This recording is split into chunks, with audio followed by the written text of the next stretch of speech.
Muito boa sexta-feira, meus caros intelectuais. Intelectuais coisa nenhuma, que eu conheço muito bem o perfil de vocês. Vocês estão vendo isso aqui só para chegar no final, depois de 40 minutos, e estarem liberados para começar a beber e perder absolutamente, completamente o sentido de razão que vocês têm. Tudo bem, gente? Boa sexta. Vou responder perguntinhas de vocês aqui. Tem pergunta de futebol brasileiro, de Barcelona, de atualização de casos de Messi, caso Negreira, enfim, não sei nem se eu selecionei essas, é bem provável que sim. Vou falar do caso do Cuca, vou falar um pouco de futebol brasileiro também. Então faça favor de dar like aqui, porque vai ser longo isso daqui. Tô aqui com uma garrafinha de água que eu já vou até deixar ela aberta, porque eu vou precisar durante esse vídeo. E vocês façam favor de dar like. Quem não é inscrito também, se puder se inscrever, eu vou ficar bastante satisfeito. Eu vou começar com a pergunta do Rafa Paulino01. Fala, meu rabiscador. Além do canal do Vogalizando, qual outro você indica? Um abraço cruzeirense. Um abraço, Rafa Paulino01. Gosto muito do Vogalizando a História. O podcast também do Vogel com o Marco é muito bom. O podcast do Vogalizando é muito bom. Vou indicar aqui Atrás do Gol, Clara Albuquerque e Tati Mantovani. Dão bastidores da cobertura delas e também comentários futebolísticos.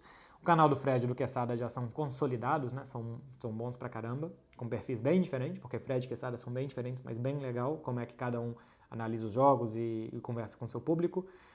E agora algumas aleatoriedades para vocês. Tem um canal que chama Conexão Legiônica. Eu acho que Conexão Legiônica é o nome do quadro do... Agora eu não me lembro o nome de quem faz. Júlio Evori, bom, enfim, é Júlio e eu não lembro o sobrenome dele, que é um canal sobre a história do rock brasileiro. Então ele conta a história da Legião Urbana, dos Paralamas, do Capital Inicial, do Nenhum de Nós. Agora chegou nos anos 90, já teve vídeo sobre Raimundos, enfim, eu gosto muito, eu sou dessa época, né, início dos anos 90, então cresci escutando rock dos anos 80 e depois 90. Então, para se você gosta também de história e tal, ele conta muito bem, sempre com muitas fontes e tal. É bem legal o canal dele, eu gosto. E ainda tem um canal que chama Medievo, que é um canal que está em espanhol sobre documentários sobre como que era Roma Antiga, como que eram os bárbaros, como que era a Espanha em 1400, como que era a Inquisição, enfim, mais de história. São os que eu tenho acompanhado mais ultimamente. João Max, um João com vários Os. Favoritos ao Campeonato Brasileiro de 2023. Hoje, quem em 2023 joga o melhor futebol do Brasil é o Fluminense. Não sei se vai ter elenco para tanto, depende muito dos gols do Cano e tal. No ano passado, quando precisou de elenco, até acho que foi razoavelmente bem, quando teve que rodar elenco, mas o time não começou tão bem como jogou a segunda parte do campeonato. Então acho que o Fluminense e Palmeiras e o Flamengo pelo elenco, e vamos ver, o campeonato está começando agora que chegou o Sampaoli, e vamos ver como que ele vai fazer esse time evoluir, para mim são os melhores. Esse ano eu não coloco o Atlético Mineiro, apesar do investimento, apesar do elenco, apesar do Hulk, porque para mim ainda é um pouco do que está sobrando de 2021 em termos de inspiração e de expectativa de um time que dentro de campo não vem mostrando, ao menos ainda não mostrou em 2023, que é um time candidato. A dificuldade que teve contra o Brasil de Pelotas assistir o jogo, dificuldade que está tendo no Campeonato Brasileiro, assistir o jogo contra o Santos, perdeu 2 vezes na Libertadores, enfim, não estou gostando nada do Atlético. E até achei o Hulk um pouco mais apagado, que normalmente ele que decide tudo nos 2 últimos jogos, esperando que os outros também ajudassem a resolver um pouco e não ajudam. Então, não coloco o Atlético no nível de, por futebol e elenco, Palmeiras e Flamengo, e por futebol, é o mais vistoso, é o melhor de ver, o Fluminense. Lucas Frânio, qual o perfil do seu público?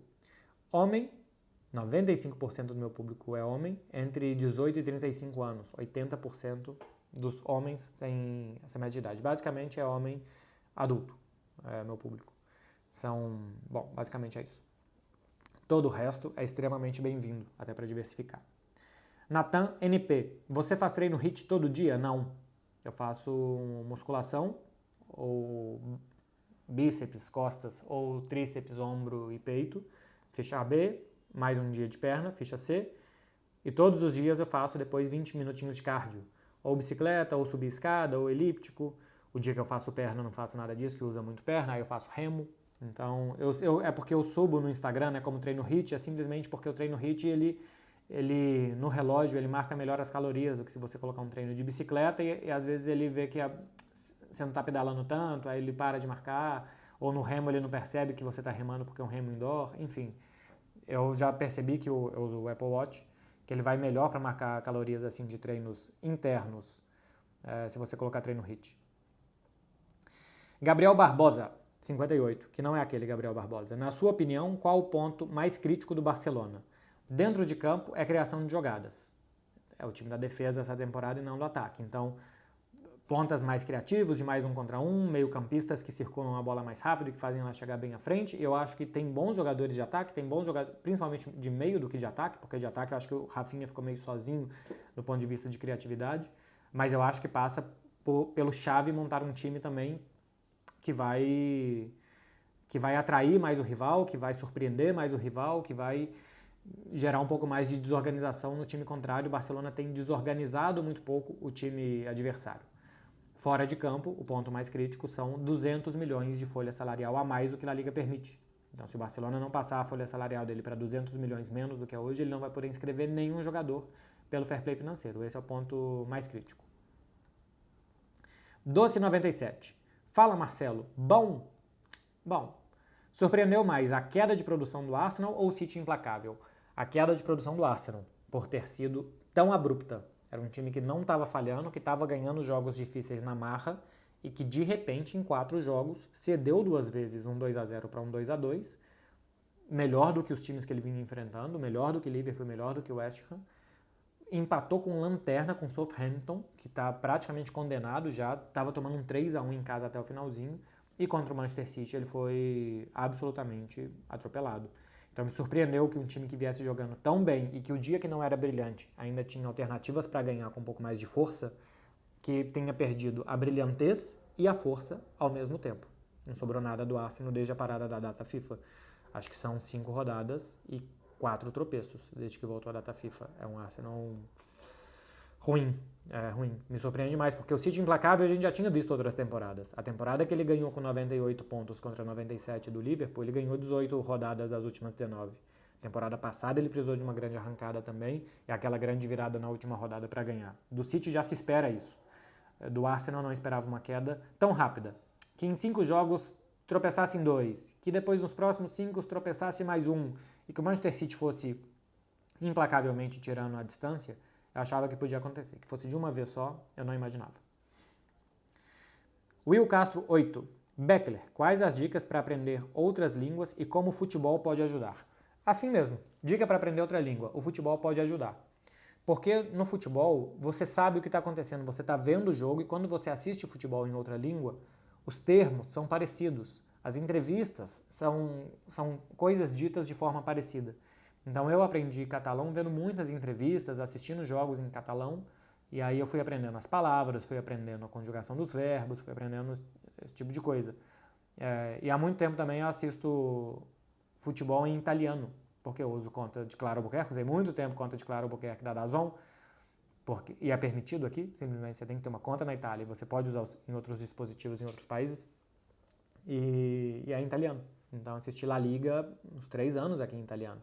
Assisti vários campeonatos em italiano. Então, hoje, por exemplo, eu consigo fazer uma entrevista em italiano sobre futebol, mas eu fui em Nápoles fazer a reportagem do Raízes da Champions e eram temas extra-futebolísticos, mais sobre a vida e tal, aí eu já não conseguia. Mas escutar italiano, principalmente, eu consigo porque consumi futebol italiano por muito tempo. Olha, Pedro sem F1. Você tem 14 anos, então não vou fazer piada com F1. Você tem 14 anos. Você não me vai ficar chamando seus amigos para ver F1 no final de semana. E você toma cuidado com esses banhos longos também, menino. Você me sai do banheiro rápido. Tem mais gente querendo usar. Beckler, eu tenho 14 anos e quero ser jornalista. Como eu tenho contatos, igual você fala? Não é momento disso, tá, Pedro? É momento de você ler muito, de você buscar criatividade, de você tentar se comunicar bem, de você tentar desenvolver habilidades que você vai precisar antes no jornalismo.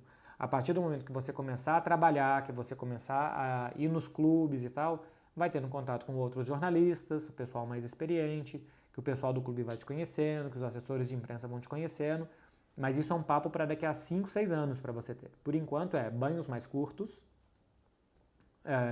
tomar refrigerante, você não tem idade para outras coisas, e aprender a ler e escrever muito bem. tenta desenvolver essas habilidades. Sávio Souza, 31. Cruzeiro tem futebol para sonhar com competições continentais ou o foco é não cair? O foco é não cair. A última semana foi boa de resultados e de rendimento. O Cruzeiro jogou muito bem contra Grêmio e contra Náutico, mas não vai ser toda semana assim. Ainda tem muita dificuldade para resolver os jogos. Tem que fazer menos quilômetros para fazer os gols. O Cruzeiro está tendo que se esforçar demais para fazer gols. Os jogos têm que ser mais simples. Não vai ser todo jogo que vai conseguir criar tanto. Então, tem que conseguir resolver jogos com menos margem, sabe, do que ele precisou nesses 2 últimos. E acho que ainda vai ter muito sofrimento. O campeonato é longo demais, gente. 38 rodadas é muito jogo, é muita semana, é muito difícil. Enfim, para quem é cruzeirense e me assiste aqui, tem coluna hoje, Cruzeiro Visto de Fora, um vídeo de 11 minutos sobre essa semana do Cruzeiro. Analisei os jogadores, analisei o comportamento da torcida. Falei bastante sobre o Cruzeiro nesses jogos contra Grêmio e contra Náutico. No aplicativo do Cruzeiro, é um conteúdo exclusivo no aplicativo. Eu tenho lá minha coluna Cruzeiro Visto de Fora. Cesário Luiz, Newcastle hoje tem um projeto esportivo melhor do que o Paris Saint-Germain, concorda? Não concordo. Newcastle tem um projeto de 1 ano, não ganhou absolutamente nada, está conseguindo fazer um bom ano. Paris Saint-Germain tem um grau de expectativa diferente do Newcastle, mas que ainda é um time que está começando a chegar na Liga dos Campeões. Falar que a partir daqui é um projeto esportivo melhor, acho que ainda é muito cedo. Agora, conseguiram pegar um time que estava para cair, montaram um time baseado no que ele quer fazer. Então, assim, o que o Newcastle quer fazer?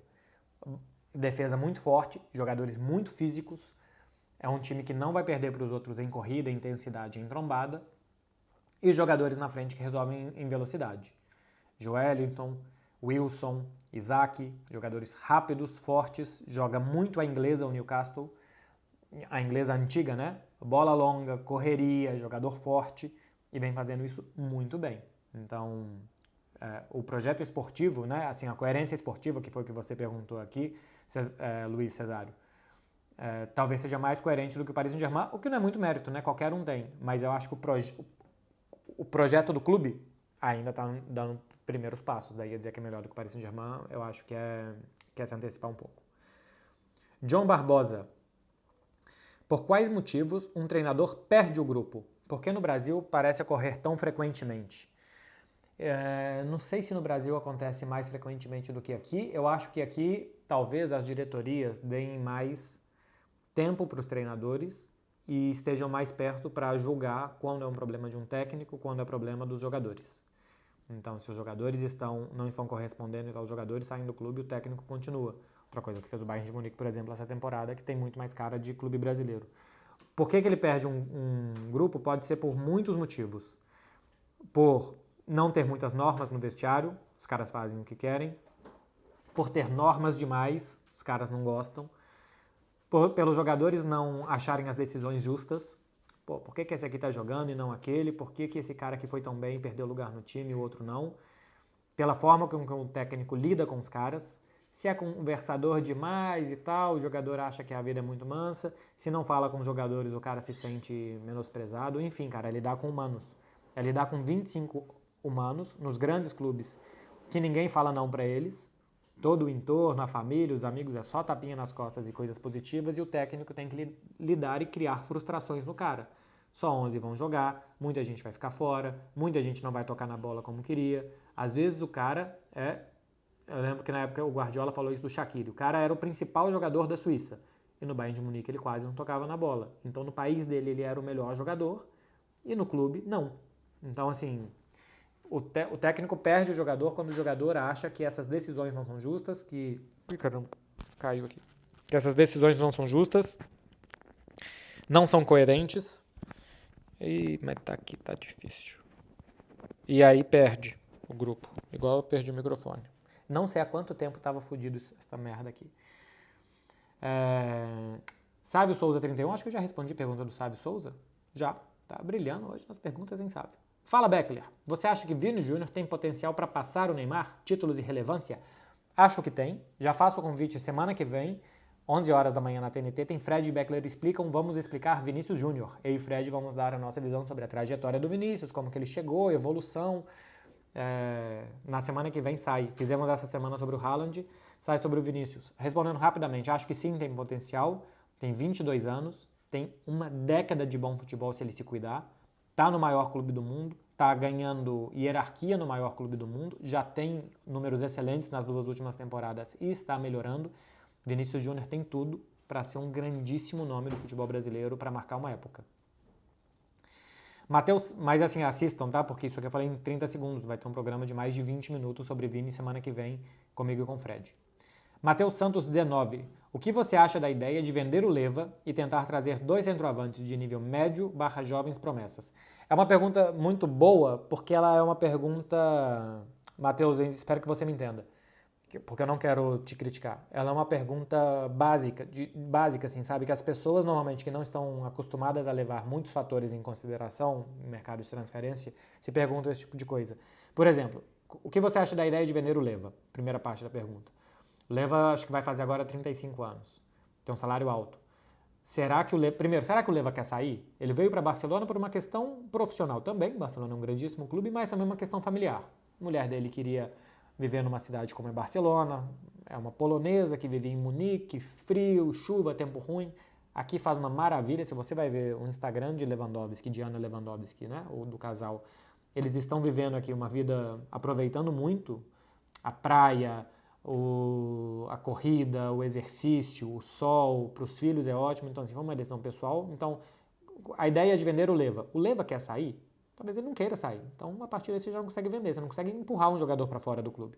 Quem é que vai contratar um jogador de 35 anos? Será que é bom vender? O Barcelona pagou 50 milhões nele. Será que alguém vai pagar 40, 45? Ou será que vão pagar 20? E por 20, será que é bom vender? Quem é que vai pagar o salário do Leva? O Barcelona fez um salário que vai crescendo, porque a receita do clube teria que ir crescendo nos próximos anos. Será que alguém vai pagar o que ele quer receber também? Então vender o Leva não é fácil. Contratar 2 centroavantes de nível médio, jovem promessas. Cara, a jovem promessa é mais cara que o Leva. O Endrick custou ao Real Madrid 72. O Palmeiras vai pegar 60 e o Real Madrid vai pagar os 20% de impostos que tem que pagar aqui. Então, a jovem promessa é mais caro do que o centroavante. Centroavante de nível médio. Me fala aí um centroavante de nível médio para o Barcelona contratar. O Milik, da Juventus. Dzeko. Será que esses caras vão chegar aqui e vão resolver o problema do Barcelona mais que o Lewandowski? Então, espero que tenha respondido sua pergunta. Eu só queria explicar esses pontos, assim, sabe? O jogador jovem custa mais que um jogador de 35. Talvez esse cara não queira sair. Talvez o outro, vai vender um jogador jovem para o Barcelona, leva o preço lá em cima. Era só para trazer esses pontos. Gabriel Barbosa, 58. Caramba, eu tô respondendo perguntas só de 4 pessoas hoje. Nos atualize sobre caso Negreira, por favor. Não tem atualização. Continuam procurando por que o Barcelona pagou tanto dinheiro a ele por tanto tempo. Continuam querendo entender se foi só por um serviço de scout ou não, para onde que foi o dinheiro. E por outro lado também, o Barcelona, assim, se vai aparecer algum árbitro, pagamento a algum árbitro, e por outro lado também, se não vai aparecer nada, e se realmente foi só isso. E eu acho que ainda falta que pessoas do Barcelona expliquem, que trabalharam no Barcelona expliquem, por que esses relatórios nem sempre chegavam aos técnicos. O Ernesto Valverde disse que não sabia, o Guardiola já deu uma entrevista lá em 2011 falando que não tinha alguém que mostrava para ele estatísticas arbitrais, e o Tata Martino também disse que não. Então, para que você está pagando tanto dinheiro para alguém se esses relatórios não chegam ao treinador? Com quem que ficam esses relatórios? Para que você está pagando? Eu acho que o Barcelona tem que explicar, esclarecer essas coisas também. E, por outro lado, a promotoria, né, que é quem está acusando o Barcelona, tem que achar para onde que foram esses pagamentos, se foram irregulares ou não. Então, não tem atualização. Por enquanto, estão investigando. Caths. C-A-T-H-X-S. Fala sobre o time feminino do Barça e como o futebol feminino é visto aí na Europa. Beijo, Beckler. Beijo, Cates. O time feminino do Barcelona é muito bom. Nas 2 últimas temporadas do futebol espanhol, ele ganhou todos os jogos. Ganhou todos os jogos do Campeonato Espanhol na temporada atual, na temporada passada e na temporada anterior, 3 temporadas atrás. Tinha perdido uma partida. Chegou ontem, né, contra o Chelsea, empate 1-1. A sua 4ª final de Champions em 5 anos. Então, assim, é uma grande potência. Tem muita gente que me perguntou hoje sobre o futebol feminino. Não é o maior maior time da história. O Lyon, que ganhou do Barça na temporada passada, é o maior campeão. Tem muitas e muitas boas campanhas. Essa temporada não foi tão bem na Champions. Acho que caiu, inclusive, num grupo que tinha Chelsea e Real Madrid na primeira fase. E o Chelsea passou, o Lyon caiu no mata-mata anterior. Não sei se caiu pro Chelsea no mata-mata anterior, acho que foi alguma coisa assim. Enfim, o Lyon é o maior time de futebol da história do feminino. Mas o Barcelona está muito bem, domina demais o seu país, é aqui o clube que mais investe, então assim, dá mais estrutura às jogadoras, forma jogadoras, né? A Alexia foi formada aqui, a Aitana Bonmati foi formada aqui, eu acho que a Mariona foi formada aqui, a Mapi Leão também, Sandra Panhos formada aqui, enfim, forma muitas jogadoras, contrata de fora também, todas dentro da filosofia de jogo do clube, então assim, investe, contrata, forma, e é um clube hoje feminino que caminha com as próprias pernas. Temporada passada e as anteriores já tinha um patrocinador próprio. Esse ano o patrocinador é o Spotify, mas tem uma verba que é destinada ao masculino, uma verba que é destinada ao feminino. Então, assim, o futebol feminino tem as suas fontes de receita, tem os seus patrocinadores, tem a sua forma de caminhar e o masculino tem a sua. Então, é um clube que é autossustentável, que funciona. Cara, eu tinha pegado alguma pergunta do Cuca e eu acho que eu risquei aqui. Eu quero. Bom, se eu não achar, depois eu vou falar sobre o Cuca. Mas vamos lá. Jaque Rocha, 21. Beleza, Beckler. O quanto a imprensa brasileira dificulta nosso futebol, clubes e seleção? Cara, eu acho que em alguma parte dificulta porque a imprensa ajuda os torcedores a entenderem o jogo, né? De alguma forma. Acho que o torcedor consegue ver futebol e entender, não é a imprensa que tem que fazer simplesmente esse papel.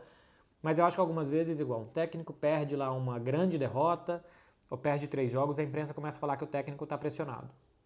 Cara, se você não tem informação que o técnico está pressionado, você está falando só pelo costume de que normalmente quando perde 2 ou 3 jogos, ou quando toma uma goleada ele está pressionado, você está colaborando para esse moedor de técnicos que a gente cria no Brasil.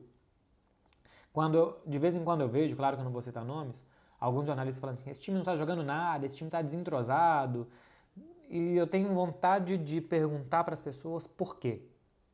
Às vezes eu até concordo com ela, e também assim, não sou eu que estou certo, ela que está errado, mas assim, eu não acho que os jornalistas, algumas vezes, explicam para o torcedor, ou conseguem eles próprios entenderem por que um time está jogando bem e por que está jogando mal.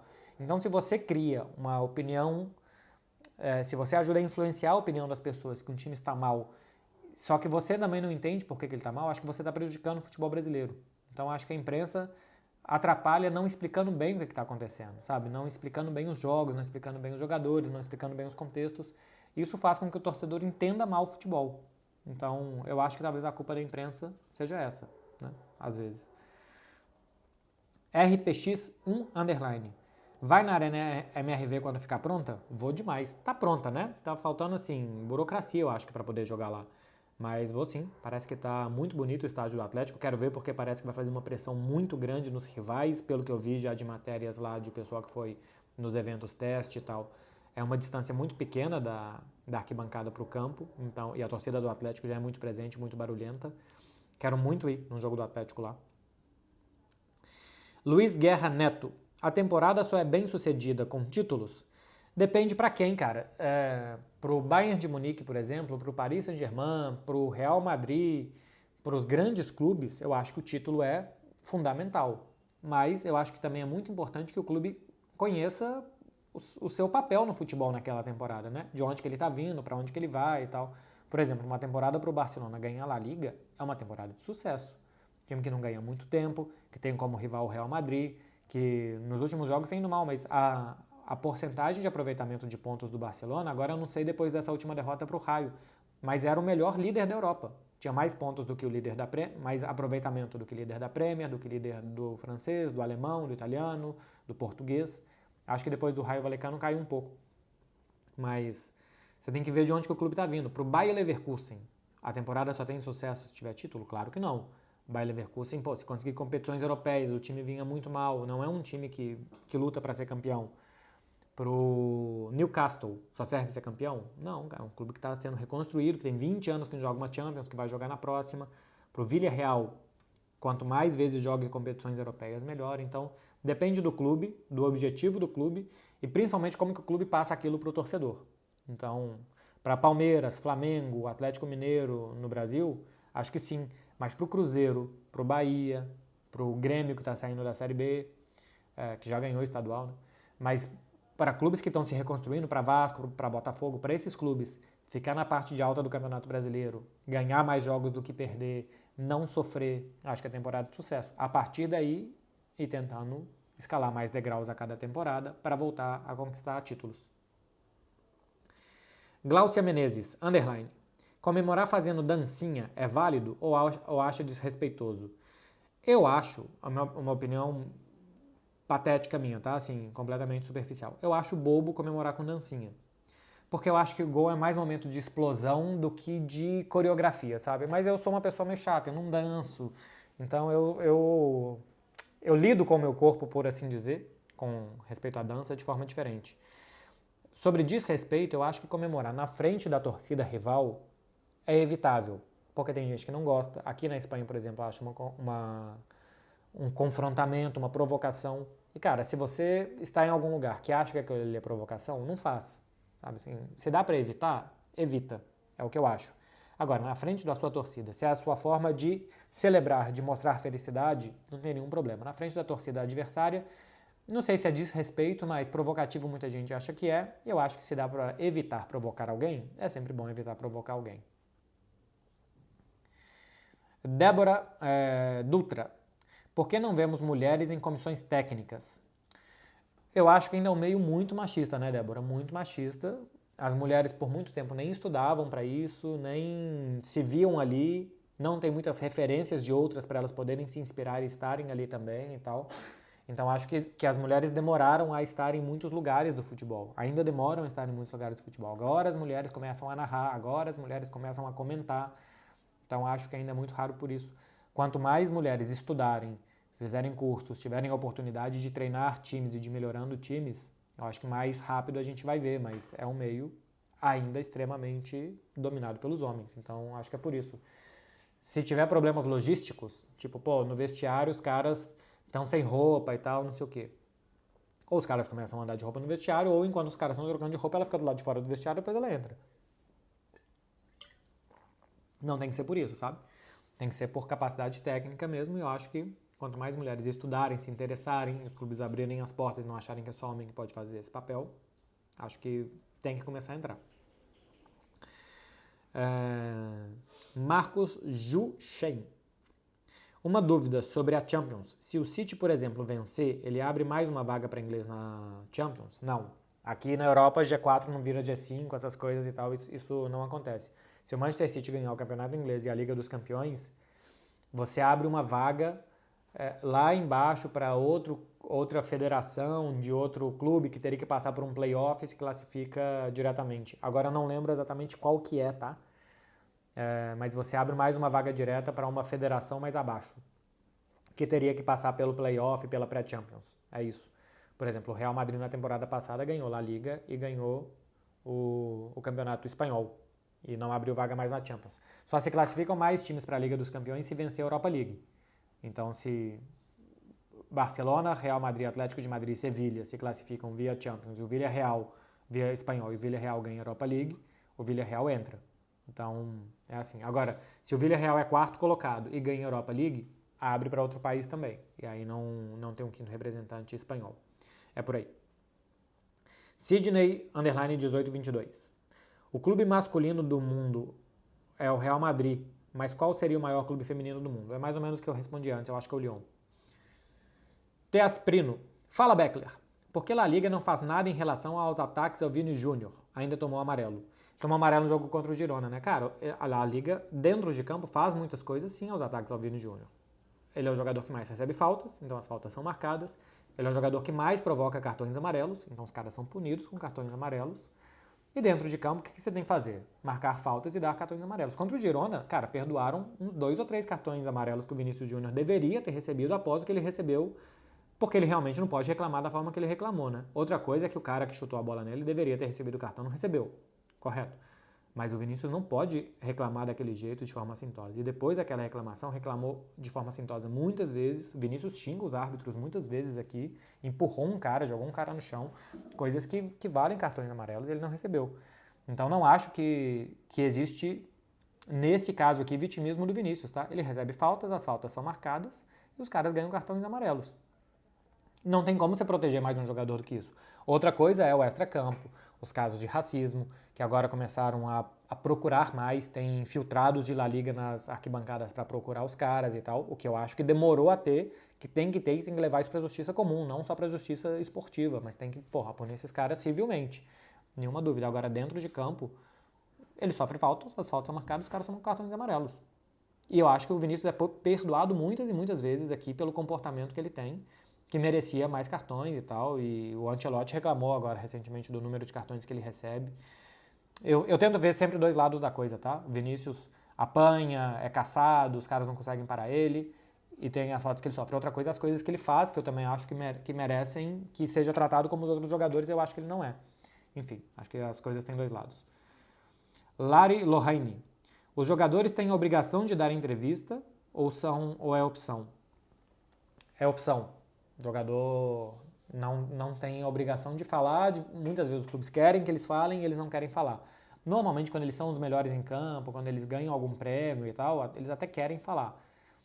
O que tem de obrigação é assim, antes de um jogo de Liga dos Campeões, algum jogador precisa dar uma entrevista coletiva. Está no contrato. Todas as televisões que transmitem, igual a TNT transmite, tem lá as posições de entrevista pós-jogo, que a gente chama de flash interview, são aquelas entrevistas curtinhas que a gente faz. Pelo contrato, todos os clubes têm que levar pra gente um personagem pelo menos. Se não leva, os clubes pagam multa, tem vezes que não levam. Perdeu muito feio, ninguém quer falar, decidem que ninguém vai falar aquele dia e não levam os jogadores. Então, aí o clube vai lá e paga uma multa pra UEFA. E depois, não sei se a UEFA ressarce a gente, não sei como é que é, porque a gente paga por essas entrevistas. Mas se um jogador não quer falar, ele não fala. Messi já passou anos e anos e anos sem dar entrevista porque não queria falar, não tem como obrigar. O Carlos RS. Beckler, você pratica alguma outra atividade física além da academia? Eu jogo pádel quando consigo gente pra jogar, sempre que tenho possibilidade de jogar pádel eu jogo. Joguei hoje, inclusive. De vez em quando eu corro. Eu gosto de correr uma vez por semana. Corri 8 km em Londres, corri 7 km agora em Barcelona. Uma vezinha por semana eu corro um pouquinho. Além de academia, é isso que eu faço. Music Clécio. Fala, Beckler. Na sua opinião, o Leva está sentindo muito também a ausência do Dembélé? Acho que sim. O Dembélé cria muitas oportunidades, cria muitas jogadas, limpa muito a bola pro Lewandowski. Então acho que é um dos fatores dele ter estacionado os gols, né? Marcou agora contra o Raio Vallecano, mas tinha passado muito tempo sem marcar. Mas eu também acho que tem problemas do próprio Leva. Tá finalizando mal, tá cara a cara com o goleiro perdendo muitos gols, tá dominando mal bola perto da área. Então acho que tem sim a ausência do Dembélé que faz com que chegue menos bolas para ele, mas as que chegam ele também tá falhando muito. Vou falar sobre a ausência do Cuca, porque eu acho que eu tirei as perguntas pelo que eu tô vendo aqui. Porque uma porrada de gente me perguntou, então não vou citar aqui nenhum nome de quem fez pergunta, mas vou falar sobre a chegada e a saída do Cuca do Corinthians. Eu acho que não é uma questão de opinião. O Cuca participou daquele trágico evento em 1987, ele estava no quarto. Tem um laudo pericial, não é uma opinião que tinha esperma do Cuca numa menina de 13 anos. Tem um laudo pericial que prova isso. Era uma criança de 13 anos, gente. Olhem na rua o que é uma pessoa de 13 anos. Eram adultos e uma criança de 13 anos. Eram 3 ou 4 adultos e uma criança de 13 anos. Se forçaram, se não forçaram, uma criança de 13 anos, ela não tem capacidade, sabe, de se defender naquilo ali. Então, o Cuca não pagou pelos erros dele, ele teve uma condenação, ele ficou um mês, voltou, pagaram fiança, então assim, ele não cumpriu pena, sabe, perante a justiça ele não cumpriu pena, e não é uma questão de opinião, tá? Tem laudo, tem julgamento e tem uma condenação, que ele não cumpriu. Então, ele não pagou a dívida dele. E eu acho que a sociedade está mudando e as pessoas estão cobrando mais esse tipo de comportamento. Se não pagou uma dívida com a justiça, que pague com a sociedade, que admita o erro, que fale que está profundamente arrependido, que faça alguma coisa. Tem relatos essa semana de que a menina tentou suicídio, não sei se na época ou se ela está afetada até hoje e tal. Cara, acabou com uma vida de uma pessoa, possivelmente. Eu vi a entrevista dele de saída do Corinthians, os 3 últimos 4 dias para mim foram muito duros. Imagina a vida da menina. Imagina o que não foi duro para ela. Sabe? Então, assim, acho que faltou do Corinthians, pelo que o Corinthians representa, entender quem era aquele personagem, entender que a sociedade está mudando. Eu mesmo nunca falei nada sobre o Cuca nesse sentido, Porque eu até pouco tempo não sabia. Quando teve uma entrevista dele com a Marília Ruiz em 2021, eu fiquei sabendo, por culpa minha talvez, porque isso está na imprensa da Suíça há mais de 30 anos e eu nunca soube. Então em 2021 eu fiquei sabendo e simplesmente nunca falei, porque eu comento futebol europeu e nunca me perguntaram. Mas em 2021, quando o Atlético contratou, depois de ficar sabendo e o caso vir à tona e virar mais notícia, eu já achei bastante problemático. E agora o Corinthians também. E não só porque o Corinthians é o clube do respeito às minas, é o clube do povo, é não sei o que, cara, todo mundo. Então quer dizer que o Cuca nunca mais pode trabalhar? Pô, eu acho que enquanto ele não fizer uma autocrítica muito grande, não admitir que errou, não falar com todas as letras que errou, que está profundamente arrependido, que isso não se faz, que é completamente contra e tal, não sei o que, ele está bastante errado. E eu tenho muita dificuldade, eu teria muita dificuldade como torcedor de torcer para ele. Então, não acho que pegaram pesado com ele. Bom, não sei se ameaçaram esposa, filha, aí claro que a coisa muda completamente de figura, mas assim, a perseguição ao Cuca, de trabalhar no Corinthians, de não quererem ele no clube, das jogadoras e do técnico do time feminino de fazerem protestos, tudo isso acho que não é pegar pesado com ele. Eu acho que os jogadores do Corinthians foram muito mal de terem ido comemorar com ele e não irem comemorar com a torcida, assim, que os jogadores deem essa demonstração de cumplicidade com um cara que está envolvido como o Cuca está num caso de estupro é bastante ruim a imagem que eles passam. E eu vi algum jogador, não vou lembrar quem, que estava reclamando da Ana Thaís. Que, isso é a opinião dela, ela tem como provar e tal, que absurdo. Cara, não é opinião. Não é opinião. Tem laudo, tem julgamento, teve uma investigação, sabe? Assim, não é um caso de opinião. Por exemplo, o caso do Daniel Alves aqui. Ninguém pode opinar se o Daniel Alves forçou a menina ou não, porque a gente não tem as ferramentas para isso. Então, a justiça tem que fazer o trabalho dela para chegar naquela conclusão, e a decisão da justiça tem que ser respeitada e tem que ser cumprida. É isso que eu acho sobre o caso do Cuca. REN FS7. O que pode se perceber com o fechamento da Barça TV? Então, eu coloquei isso ontem no Twitter. A Barça TV é um canal de televisão aqui, um canal normal, 24 horas no ar. Não 24 horas ao vivo, né? Mas 24 horas no ar. Transmite os jogos da base, jogos do time B, os jogos do juvenil e tal. Eu, de vez em quando quero ver algum jogador, quando preciso ver algum jogador novo, assisto, vejo que horas que é o jogo e assisto na Barça TV. Eles retransmitem logo depois que acaba os jogos do feminino e do masculino, porque eles não têm o direito de passar ao vivo, mas eles fazem pré e pós-jogo, depois retransmitem o jogo. Do basquete também, que aqui basquete é uma coisa bem importante. Tem documentários, tinha um documentário que chamava O 9 do Barça. Aí tinha documentário sobre Ronaldo Fenômeno, sobre Sonny Anderson, sobre Eto'o, sobre Kluivert, sobre Luis Soares, sobre os mais antigos também. Era muito legal esse documentário 9 do Barça, uma série de matérias especiais, documentário sobre cruifismo, sobre guardiolismo, coisas muito bem produzidas para um canal de televisão. Só que é muito custoso isso, né? Gasta uma grana para fazer essas coisas. E hoje em dia, não sei se as pessoas não têm assistido tanta TV, se a crise do Barcelona e tal, enfim. Vai ter que fechar a Barça TV, 150 funcionários vão ser afetados. Não sei se todos vão ser demitidos, porque o Barcelona deve fazer, imagino eu, mais ou menos o que a TNT fez há 5 anos, né? Fecha o canal de televisão e continua muito forte em redes sociais. Então, para transmitir entrevista coletiva, para ter conteúdos em redes sociais, para ter entrevistas e tal, tudo isso pode migrar para as redes sociais do Barça. Mas o canal 24 horas no ar vai deixar de ter, uma pena pelos bons, ótimos profissionais que estão lá. Também por uma forma muito boa que eu, por exemplo, aqui encontrei de conhecer e de entender mais o clube. Enfim, é uma pena. Talvez seja porque as pessoas não consumam, porque a crise econômica te exige ter prioridades e essa não é a prioridade no momento. Vamos ver os próximos passos de como é que vai ficar isso. G Costa 14. Qual o significado da bandeira da Catalunha? A bandeira da Catalunha é uma bandeira amarela com quatro linhas vermelhas, né, na horizontal. O significado oficial é que as 4 linhas vermelhas representam as 4 províncias da Catalunha. A Catalunha é como se fosse um estado, né, no Brasil, uma comunidade autônoma, como se diz, mas equivale a um estado brasileiro. E tem 4 regiões, aqui 4 províncias: Barcelona, Tarragona, Girona e Lleida. Então, cada faixa vermelha representa uma dessas províncias.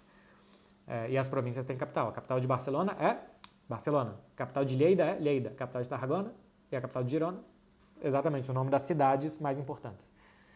Tem a lenda de que durante uma batalha aqui na Catalunha, na Idade Média, um soldado, acho que chama Rafael Casanova, foi gravemente ferido, passou a mão ensanguentada no escudo e falou: enquanto meu sangue tiver, a luta desse povo vai continuar. E ele passou 4 dedos de sangue, então são as 4 listras vermelhas ali.